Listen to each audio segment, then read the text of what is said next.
Hello.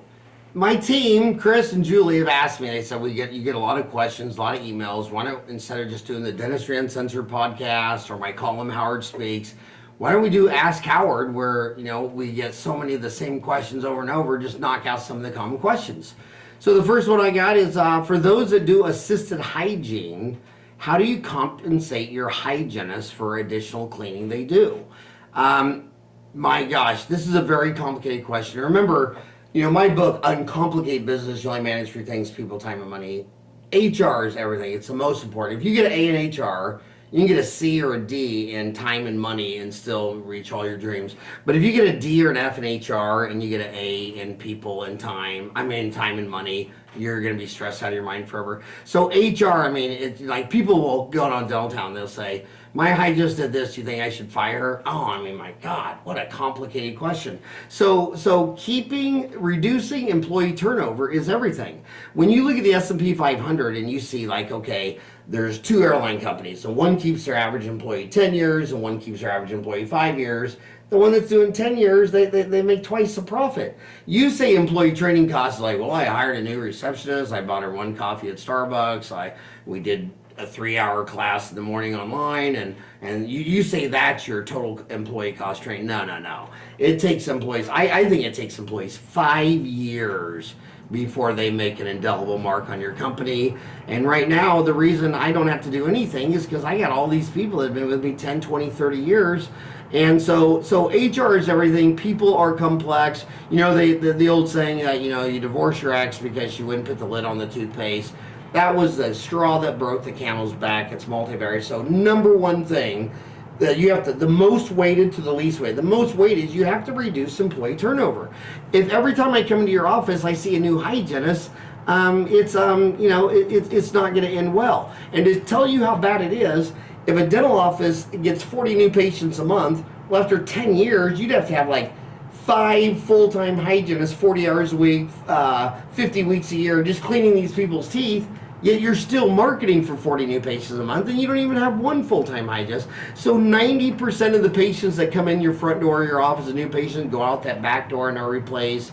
Look at the Hoover Dam. You just put a dam and say no water past this point, and you build up a lake or a business you can't even swim across. So first of all, humans are very unique. Each one is unique. They're all special circumstances. There's no blanket statements on how you treat your wife, your mom, your sisters, your kids, your dogs, cats, employees, all that kind of stuff. But it's usually based on two things. It's based on trust, which comes from transparency over being opaque and secretive, and checks and balance. You're not an authoritarian dictator. Just because you own the dental office, absolute power corrupts absolutely. And once you start treating everybody like, I hold this paycheck over you and you'll do as I say or you're gone, and then you're not sharing the information with them, you have employee turnover, and then you're a mediocre business. So my first way to deal is I want to keep my hygienist. Number two is variance. As a dentist, your whole morning can fall apart. Your crown canceled, this canceled, your toothache didn't pass a financial arrangement, but in the afternoon, you have a 3-unit bridge, or you have a root canal buildup in crown, or you have some big deals.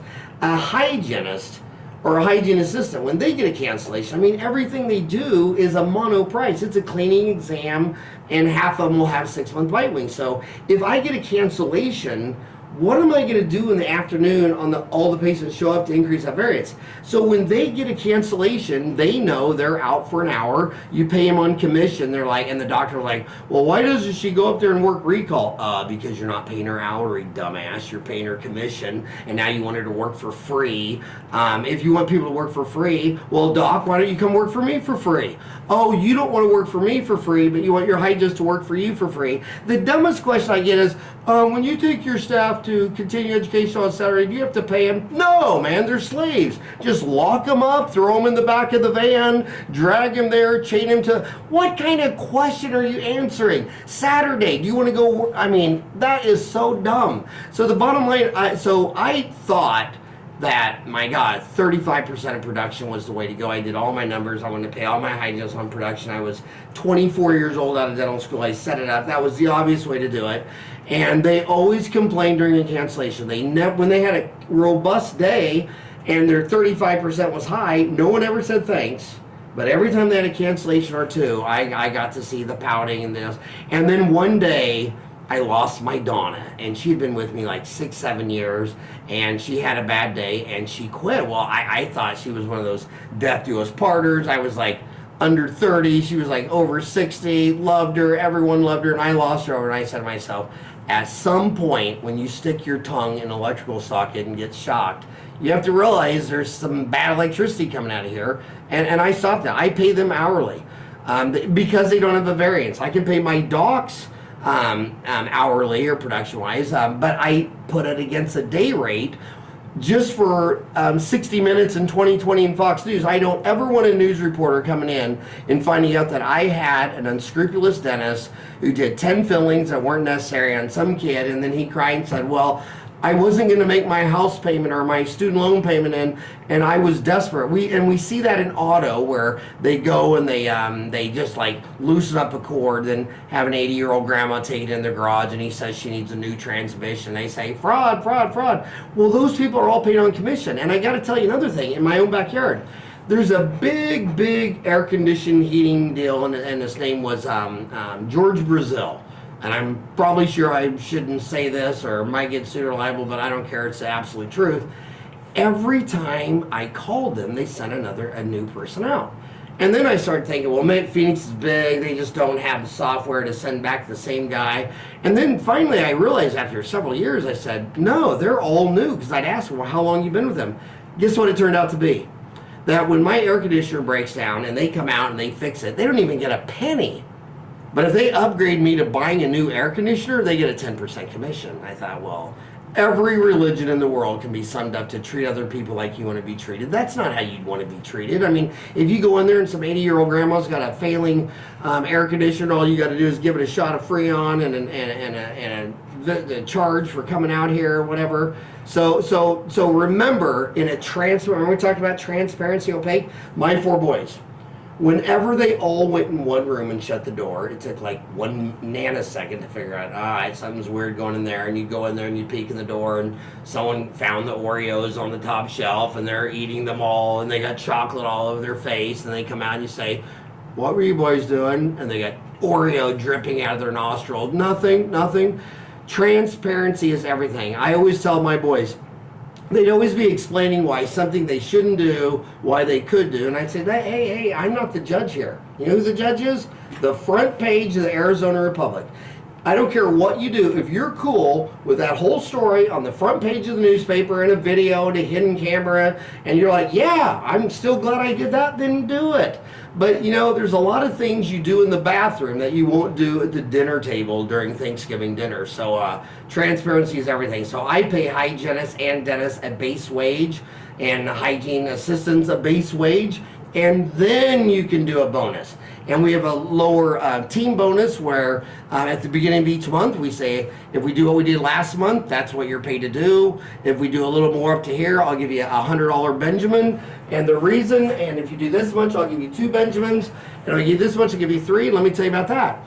When I would do it legally and write them a check and take out FICA matching and workers' comp and all that shit like that, no employee ever came out to me and said, hey, thanks for that bonus. But when you walk up to to your team and they reach your goal and you give them 3 Benjamins, oh my God, they jump up and down, they have lunch, and they always blow to lunch. They'll go buy some shoes or this or that. And why is it? They're married, right? They got to sign the back. It goes into the joint checking. It's just part of the bills. But cash, watch what they do with the cash. Sometimes they hide it in their bra. They'll go to their purse and hide it in their cigarette box. And I'll say, why are you hiding your money? Oh, my daughter, she'll find it. Cash is so cool, and screw the IRS. I don't care. I think my accountant puts it as a uniform allowance or some bullshit, but there's just something about cash that makes people get a kick in their walk and a smile on their deal. So base pay, you take them to continuing education, you take them to anything, base pay, that's why they're employees. And I have one hygienist in town, and I don't think she liked any dental office she ever worked for. And go girl her. You know what she does today? She owns 10 of her own dental offices, because in Arizona, you don't have to be a dentist to own a dental office. So, if your hygienist wants to do everything differently, my God, she should go buy a dental office.